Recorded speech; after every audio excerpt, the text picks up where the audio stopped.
Amém?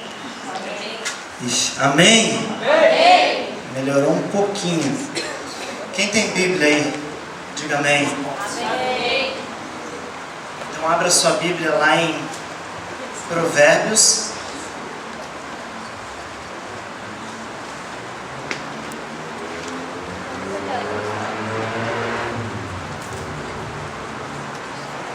Provérbios 24.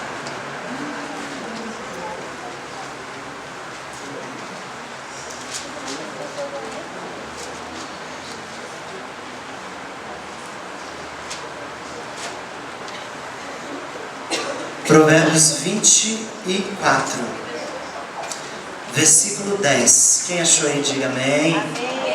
Provérbios 24, versículo 10. Na minha Bíblia está assim, ó: se te mostras fraco no dia da angústia, a tua força é pequena. Em algumas traduções, se te mostras frouxo no dia da angústia, a tua força é pequena, a tua fé é pequena. Eu vou, tradução do Arthur: se você for frouxo, fraco, no dia da adversidade, no dia da luta, você vai demonstrar que a tua fé é pequena, que você não sabe o Deus que você tem crido. E hoje eu quero falar sobre perseverança. Nosso papo reto hoje é perseverança, mas eu quero já pedir assim, ó, se possível, eu não vou exigir, mas venha um pouquinho mais para frente e eu quero que vocês façam perguntas. É um papo reto, eu não vou ficar aqui num diálogo, eu quero um papo reto, eu quero que vocês perguntem, que vocês questionem. O nosso convidado vai responder todas as perguntas. Amém? Qual que é a ideia desse papo reto? Nós vamos falar sobre perseverança. E para isso eu trouxe um convidado aqui, alguém muito querido meu. Eu fiz as contas, nós nos conhecemos há 20 anos. Disfarça, ninguém precisa saber a idade. São 20 anos de amizade, de caminhada junto, de bate-papo. E hoje aprove ao Senhor que Ele estivesse aqui conosco para esse bate-papo. Então eu quero que você fique bem à vontade para nós conversarmos hoje. Eu não quero só eu e ele ficar aqui conversando. Senão eu ia lá na casa dele, tomar um café lá e ficava batendo papo. Não, a ideia é que você também participe desta noite. Amém? Amém mesmo? Beleza, então vamos para o nosso papo reto. Como nós já vimos, pastor Alex Andrade, empresário, atleta, músico, teólogo, pastor, mas acima de tudo um homem de Deus, visionário e orientado em perseverar. E é um dos pastores mais jovens da nossa região, se não de Curitiba, eu estava sondando. Então Alex, vem aqui para conversar conosco no papo reto. Você pode se aproximar.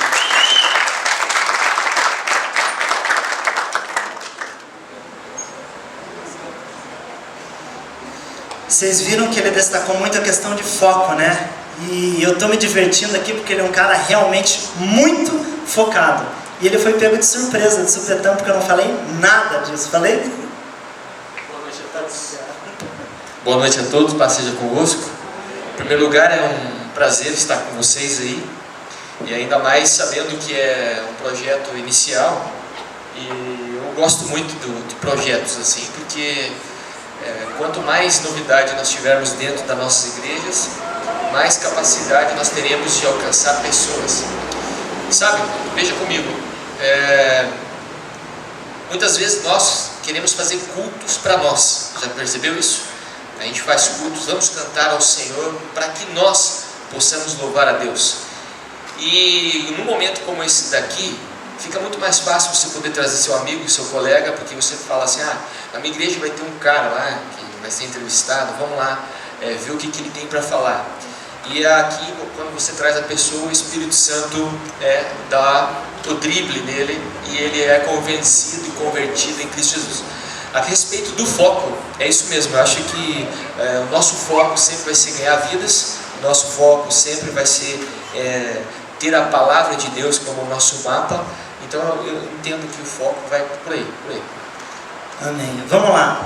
Eu vou fazer perguntas aqui para o Alex de vários gêneros, de várias áreas, e eu quero que a qualquer momento você levante sua mão e faça perguntas para eles. Sempre focando o quê? Eu vou sempre tentar estreitar a conversa em perseverança, porque esse é o nosso tema da noite. Beleza? Estamos combinados aí? Levanta a mão e pergunta, porque ele está preparado para responder. Vamos lá, Alex. Eu vou começar do começo, como diria o outro. Vida em família, infância e juventude. Parte da tua adolescência e juventude nós tivemos juntos. Uma parte nós nos separamos, mas fale um pouco da infância, juventude, de forma aí meio sucinta. O que você pode falar para nós da tua infância e juventude? Então, a minha infância, ela foi uma infância até os 10 anos longe de Deus, longe de Jesus. Eu vou para a igreja em 90, no ano de 1990, porque minha mãe ela teve um problema espiritual na época, e eu fui para a igreja em 90, acompanhando meus pais. Só que sempre ardia, desde a minha época como criança, como adolescente, essa vontade de poder fazer alguma coisa para Deus. E eu lembro que esses dias estávamos eu e a minha esposa conversando a respeito disso, porque muitas vezes eu não tenho, por exemplo, um testemunho para dizer assim, eu fui um ex-drogado, eu fui um ex, eu não tenho isso. E muitas vezes a gente, pelo fato de você ter crescido na igreja, a gente está em busca disso, de você ter o ex. Eu queria ter sido um ex para poder dar um testemunho bacana. E só que o meu testemunho é que dentro da minha realidade como criança, porque quando você tem 10, 11 anos, você ainda é uma criança, né? Foi o período que eu fui para a igreja. Desde então eu sempre tive um temor assim com Deus. Veja só, eu tinha um skate na época e eu tinha um problema de ouvido, assim, e eu era um garoto de 11 anos. E eu tinha um problema de ouvido e tal, e eu lembro que eu estava em casa, minha mãe chegou da tarde do lar. A minha mãe é bem pentecostal, assim, aquelas canelinhas de fogo mesmo. E ela chegou do culto e falou assim: filho, aquele teu problema de ouvido vai ser curado em nome de Jesus. Eu vi num sonho, Deus me revelou uma caveira, e eu acho que está no teu skate. E eu fui lá no skate e de fato tinha uma caveira e tinha um prego, um garfo, enfim, enfincado. Na mesma hora eu fui lá e queimei, e eu fui curado. E veja só, eu tinha essa dor de ouvido desde criança, desde 2 anos. O que tem a ver, um skate que eu tinha com 12 anos, 10, 12 anos, o que ele tinha a ver com a minha dor de ouvido lá de criança de 2 anos? Aí, com o passar do tempo, maturidade espiritual, você vai entendendo que são as legalidades que você dá para que Satanás entre. Então veja só, eu tinha 11 anos, não perguntei, mãe, eu vou perder o skate e tal. Não, eu fiz o que achei que tinha que fazer, porque eu sempre fui uma pessoa temente a Deus. Talvez o que eu tive na minha infância, na minha adolescência, na minha época não tinha essa questão da pessoa ser hiperativa, como tem hoje. Sabe quando você vê aquele menino muito louco, que ele anda pelas paredes, pendura na cortina da igreja, ele rola no chão, aí você fala, o menino é hiperativo. Na minha época isso não tinha. Então eu era tratado como bagunceiro, como endemoniado, aquelas coisas de igreja pequena, sabe? Só que mesmo dentro da minha bagunça, posso dizer, sempre fui uma pessoa muito temente a Deus. Que eu acho e entendo, olhando para as escrituras hoje, esse temor que nós temos a Deus, ele tem um preço extraordinário para a nossa carreira como filho de Deus, como ministro de Deus. Amém. Como ele falou, principalmente quem nasce dentro da igreja, quem sabe não tem muita história para contar, né? Eu tenho 2 filhos que nasceram na igreja e não tem muita história para contar. Tem sim. O Senhor sempre tem uma história na vida das pessoas, não duvide disso. Beleza? Vamos lá, Alex, eu falei aqui que você é empresário. Empresário, e da onde eu lembro, você trabalhou muito tempo com o seu pai. Trabalhar com o pai, vida profissional com o pai. Então, a minha formação acadêmica, eu sou técnico pelo Senai, técnico mecânico pelo Cefet e engenharia pela Universidade do Positivo Mecânica. E meu pai, ele fundou a Parque Molde em 90, e eu, desde criança, em 90, faço as contas, eu tinha 10 anos, você vai saber quantos anos eu tenho. Em 90, isso mesmo, 36, isso na mosca. E ele montou essa empresa, e eu confesso para você que no primeiro momento, o momento da adolescência, a gente é totalmente avesso às coisas. Se falam para você ir para a direita, você quer ir para a esquerda. Se falam para você ir para a esquerda, você quer ir para a direita. Então, nesse período, eu não tive muito contato com meu pai na indústria. Inclusive no ano de 94, eu trabalhei de 94 a 97, eu trabalhei na Electrolux, antiga Prosdoc na época, e eu trabalhava como estagiário lá. Enfim, eu fui para o exército, e quando eu saí do exército, já junto com a faculdade, nós começamos a tocar o projeto junto. Ele já fazia aproximadamente 10 anos. Minto, eu saí do quartel e eu fui trabalhar na Fauricia. Então, estava esquecendo quase 5 anos de história. Eu fui trabalhar na Fauricia, fiquei trabalhando lá 5 anos. Nesse período eu casei, e chegou um determinado momento que meu pai acendeu uma luz e ele pensou assim: meu filho é um bom profissional, eu vou chamar ele. E a coisa mais interessante que foi na época, irmãos, para mim foi a questão assim, de poder trabalhar com meu pai, mas não trabalhar para o meu pai, porque o convite foi para ser sócio. Então quando eu fui trabalhar com ele, eu fui trabalhar como sócio. E pelo fato de trabalhar como sócio, a coisa mudou de figura, porque daí eu vestia a camisa como ele era, o proprietário vestia. Então a gente deixou de ser somente pai e filho e nos tornamos grandes amigos, amigos mesmos.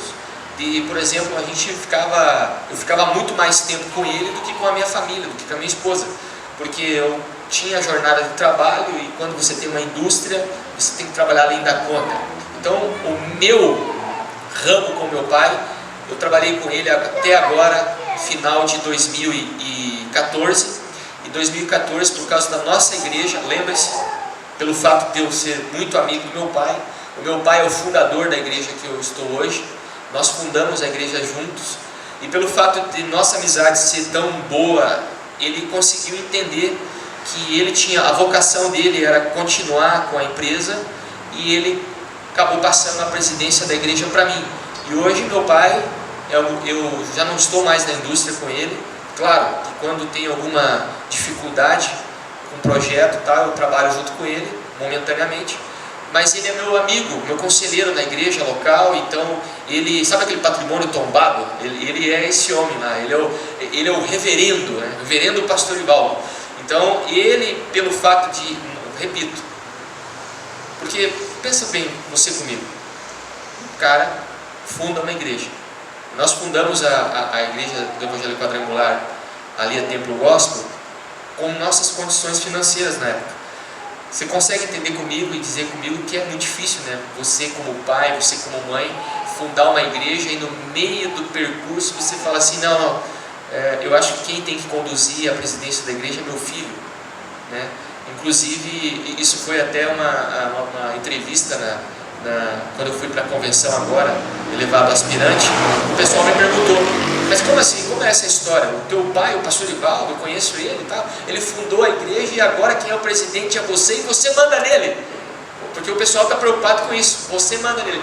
Aí eu falei: não, meu pai, ele continua sendo meu pai é meu amigo e ninguém manda em ninguém, ele é meu conselheiro. E o peso que ele fala comigo, no conselho dele, claro, daí eu acato sempre. Beleza. Alguma pergunta, gente? Parem e perguntem. Não? Sem perguntas? Tem um microfone bem aqui para você perguntar, beleza? Quero também já agradecer a presença da Joyce, aquela moça bonita ali. A Sofia também está ali, a Joyce, a esposa, Sofia, a filha, né, estão acompanhando o pastor Alex. E eu quero aproveitar e falar sobre isso. Vida conjugal. Vida conjugal.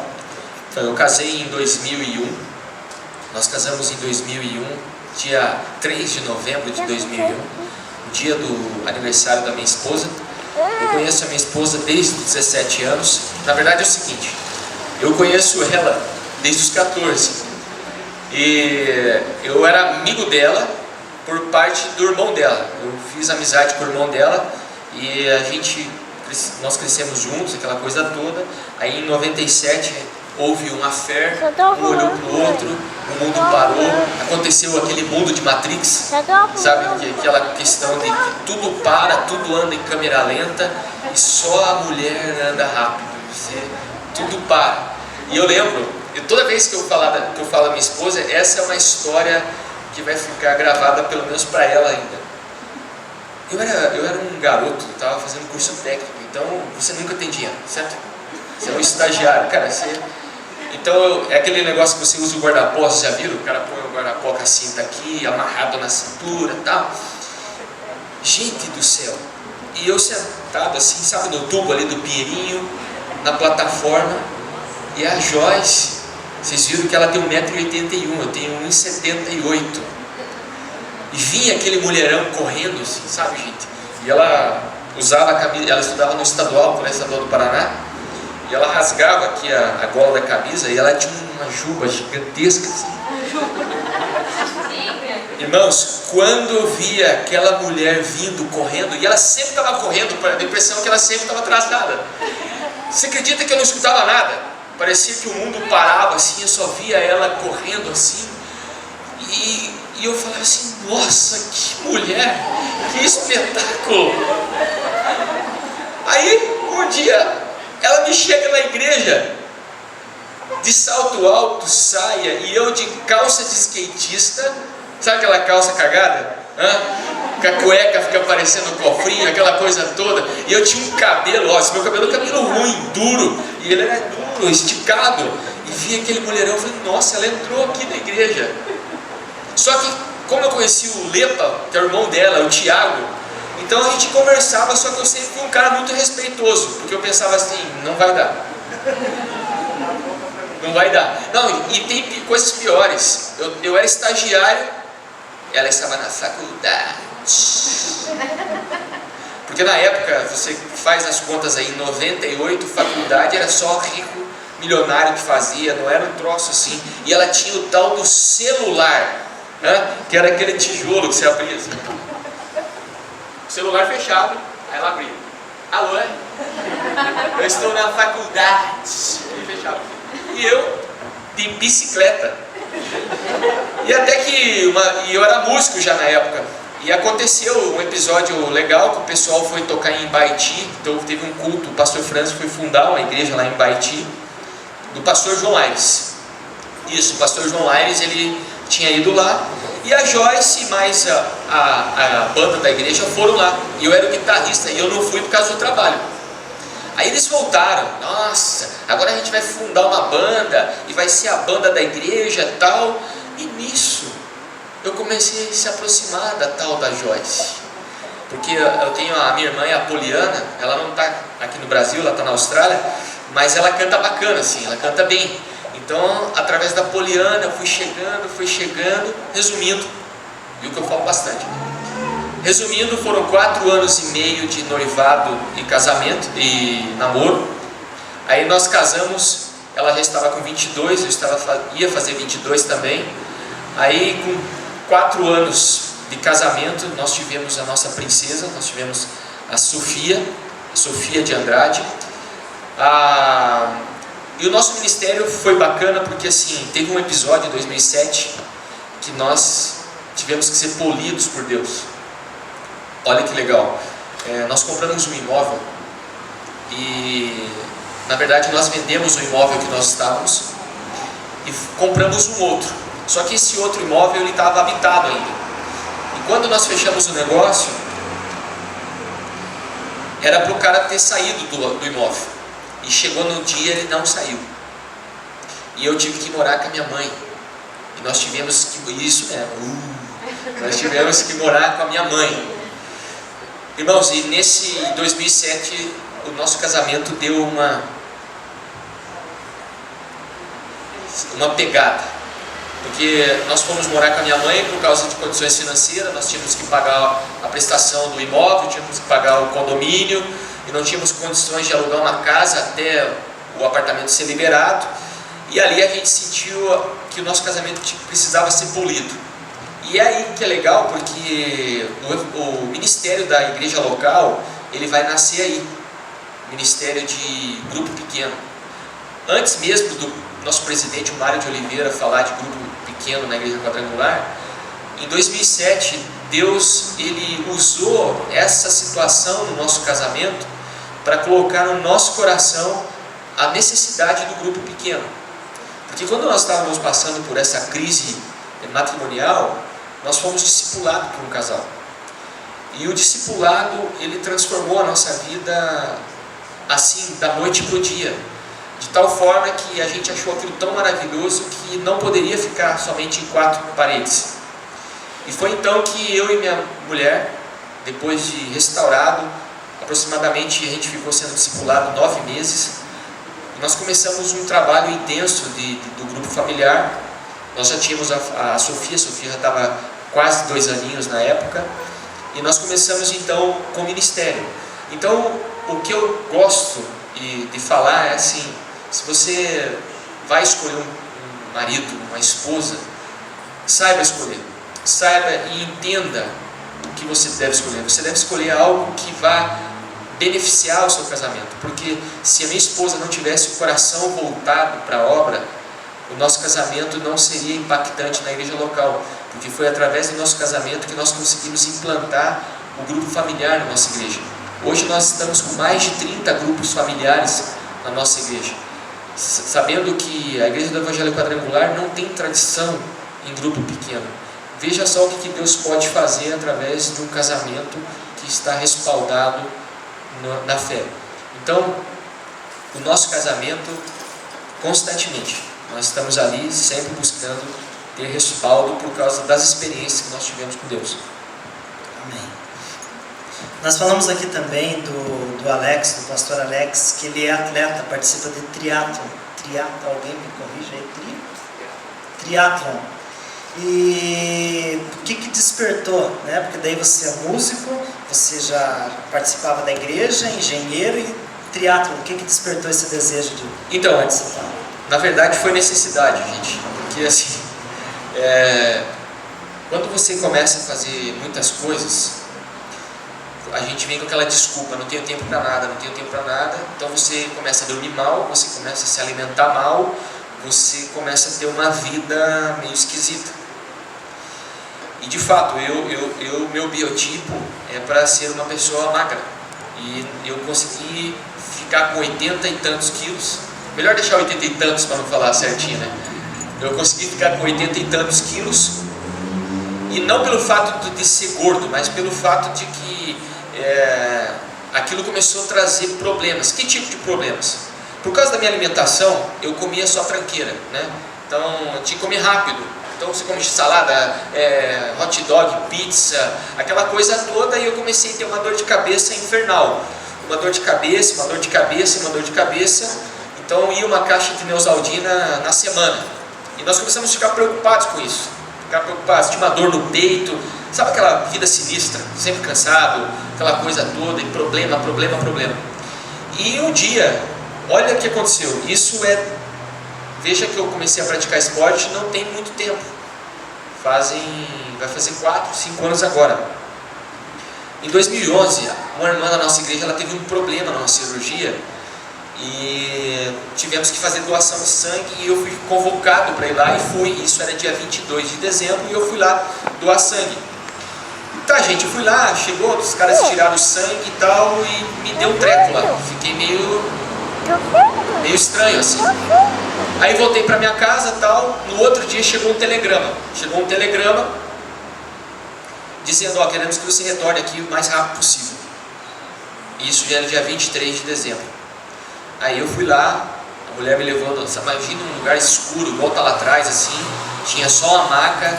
Ela falou assim: senhor Alex, é que os nossos equipamentos são sensíveis e parece que deu um probleminha aqui. Não é que você tenha esse problema, nós vamos ter que fazer uma nova coleta, e daqui 30 dias você volta aqui para ver se você tem um problema ou não. Aí eu tirei o sangue e ela me deu a lista dos problemas que eu poderia ter. Gente, tinha desde cólera até a doença mais... nossa. Aí eu fui para casa, no primeiro 5 minutos lá em casa, eu não consegui esconder, contei para Joyce. E a gente já ficou meio assim, aquela coisa toda, e passei 15 dias mal, até que um dia não aguentei. E aí nós estávamos na chácara, me ajoelhei lá próximo ao rio com a minha mãe, e nós oramos. Aquele dia eu fiquei meio bom, assim, sabe? Com a cabeça boa. Até que apareceu o resultado, a mulher falou assim: não é nada não, é que é uma gordura que estava no seu sangue, e como você estava com o vírus da gripe, ela se deformou e ficou parecendo uma coisa sinistra. Mas não é nada não, mas faz o seguinte, faz um check-up, eu estou achando que você está com muita gordura no organismo. Irmãos, eu fiquei com tanto medo que eu não fui fazer check-up. Não, eu não fui fazer o check-up na época, na hora, porque eu sabia o que era. Eu sabia que eu tinha uma alimentação mal, que era uma vida sedentária, e então eu pensei assim, eu tenho que ser diferente de todo mundo. Por quê? Porque a gente tem a mania assim, eu tô gordo, eu preciso emagrecer. Beleza, aí você vai e emagrece daí. Aí daqui 3 meses você engorda de novo. Aí você emagrece, aí daqui 3 meses você engorda de novo. Aí eu pensei assim, não, eu tenho que achar uma coisa que eu faça a vida toda. E eu lembro que meu cunhado, ele chegou e ele tinha acabado de sair do quartel, e ele veio e me mostrou um vídeo de um amigo dele cruzando o Ironman, fazendo o Ironman. E ele falou, cara, esse cara muito doido aqui fez o Ironman, ele treinou menos de 1 ano e foi lá e fez o Ironman. O Ironman é um triatlon, né? São os 3 esportes: natação, bike e corrida, só que são distâncias assim astronômicas, né? Por exemplo, 4 km de natação, 180 de bike, 42 km de corrida. E ele falou assim, o que você acha? Eu falei, não, eu tô dentro. Só que tinha um problema. Como todo menino gosta muito de bicicleta. As bicicletas são lindas, então você se apaixona pelas bicicletas.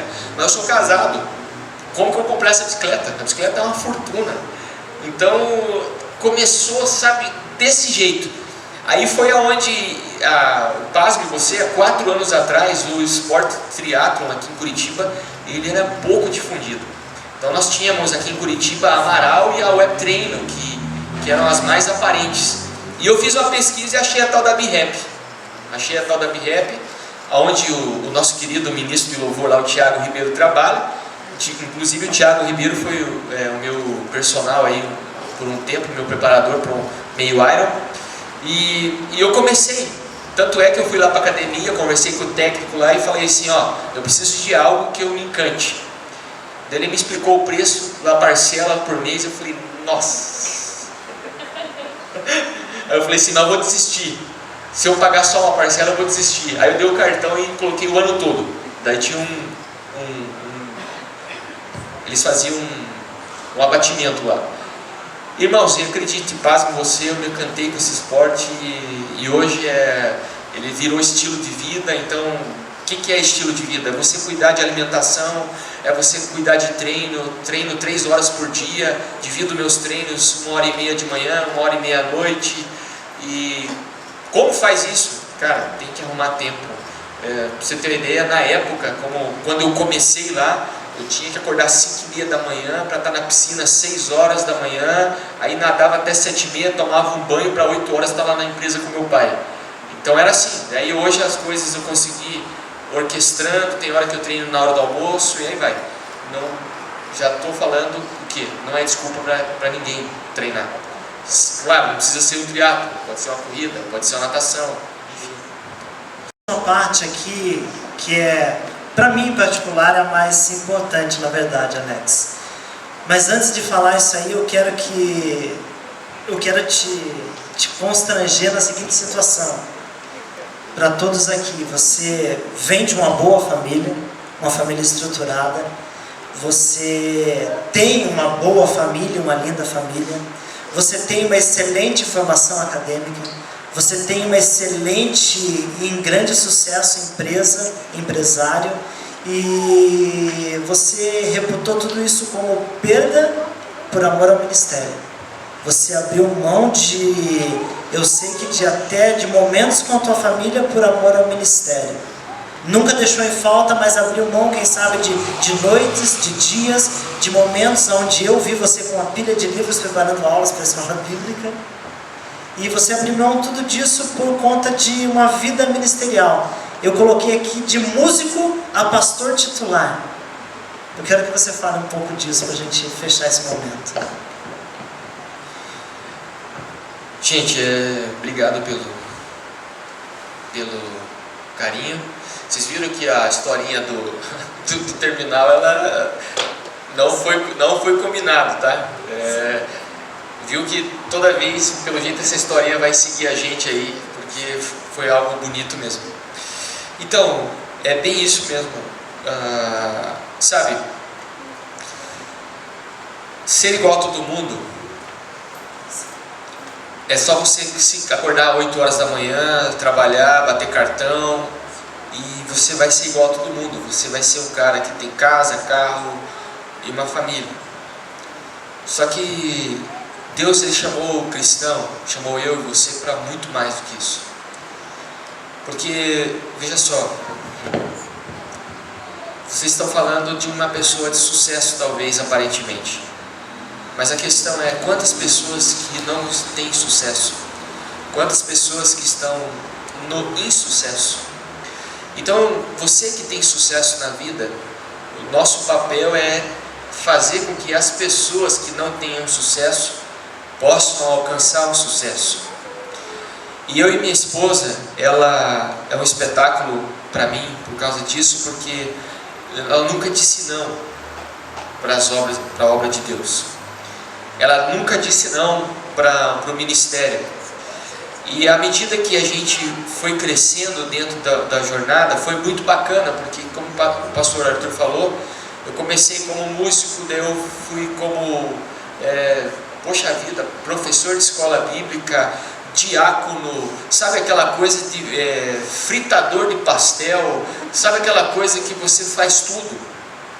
Tinha que passar o cabo de luz da igreja, era eu ia passar. Tinha que passar o aspirador na igreja, a gente ia passar. Sabe aquela, nunca ninguém me mandou fazer nada. Não é aquela coisa assim, ó, vai cair, o menino caiu. Não. Via que o menino ia cair, ia lá segurar o menino. E é o que está faltando para nós hoje. O que a gente precisa, por exemplo, fazer para a gente lotar de jovens essa igreja? A minha pergunta está sendo essa. Porque eu estou tentando desenvolver um projeto lá, tenho conversado até com o pastor Arthur. Isso me incomoda, porque assim, não é possível que a gente vai deixar meninos, vizinhos nossos, ser presos em Camburão, ficar sem profissão, por causa de uma palavra de consolo, uma palavra de amizade. Sabe, enquanto eu fazia faculdade, eu tentava procurar participar o máximo possível de congressos e convenções. E teve uma frase uma vez que eu escutei de um teólogo chamado Leonardo Boff. Ele é um teólogo católico franciscano, e nós tivemos uma palestra com ele aqui no Bagose, e fizeram mais ou menos o que está sendo feito aqui, e colocaram ele no centro. Só que lá quem estava entrevistando era a Tribuna, a Veja, então eram pessoas que estavam com má intenções para aquele teólogo. Em determinado momento foi perguntado para ele assim: pastor, essa questão da igreja neopentecostal, essa questão do Valdomiro, essa questão do R.R. Soares, essa questão do Silas, que eles lidam e buscam o enriquecimento, a prosperidade, e eles abusam da base da pirâmide. O que você tem a dizer sobre isso? Essa igreja está errada? Eu confesso para você que eu estava esperando uma resposta. Eu estava esperando a resposta que ele falasse assim: não, é mesmo, essa igreja, eles estão errados. E a resposta que ele me deu mudou a minha percepção desde então para maior, porque ele disse assim, ele falou assim: olha, é verdade, só que esse tipo de igreja é a única pessoa, é a única fonte de sucesso que esses caras reconhecem. Porque lá tem o borracheiro, tem o pedreiro, tem o servente, tem o cara que muitas vezes a sociedade já está acabando com ele. A sociedade está dizendo: ó, você não presta, você não vai dar em nada, a sua família nunca prosperará, você é a base da pirâmide, você é um lixo. E vem essas igrejas que você está dizendo, ele falou para mulher que perguntou, da Veja, falou assim: e você está dizendo que essa igreja que não presta é a única igreja que olha para ele e fala assim: você é um homem de sucesso, você irá conseguir, levante da onde você está, faça uma campanha, faça um projeto de vida, levante da onde você está, que Deus tem uma história para você. Sinceramente, a hora que ele falou isso, eu tive vergonha de mim mesmo. Porque na hora eu perguntei assim para mim: o que a minha igreja está fazendo? E minha igreja não é uma igreja neopentecostal. A Nossa amada igreja quadrangular, ela está fazendo 100 anos. Logo, logo ela será uma igreja centenária, uma igreja de tradição. E a pergunta que eu fiz para mim é: o que eu estou fazendo que eu não posso transformar a vida do meu próximo ou dar para ele um ar de esperança? E não só isso, a minha casa, a minha esposa, a minha filha, a gente já está educando a Sofia nesses princípios, que se eu e você vivermos somente para nós, você está sendo uma pessoa medíocre, você está sendo uma pessoa mediana, você está fazendo somente aquilo que a terra mandou você fazer, e não aquilo que Jesus mandou você fazer. Jesus mandou você arar a terra, Jesus mandou você buscar pessoas, Jesus mandou você discipular, ensinar e batizar. Então, queridos, a nossa vida hoje está sendo assim. Por isso que eu me propus, eu vim sair da empresa, de poder olhar para isso e falar assim: não, a nossa igreja do Evangelho Quadrangular é uma igreja que pode gerar esperança. Amém?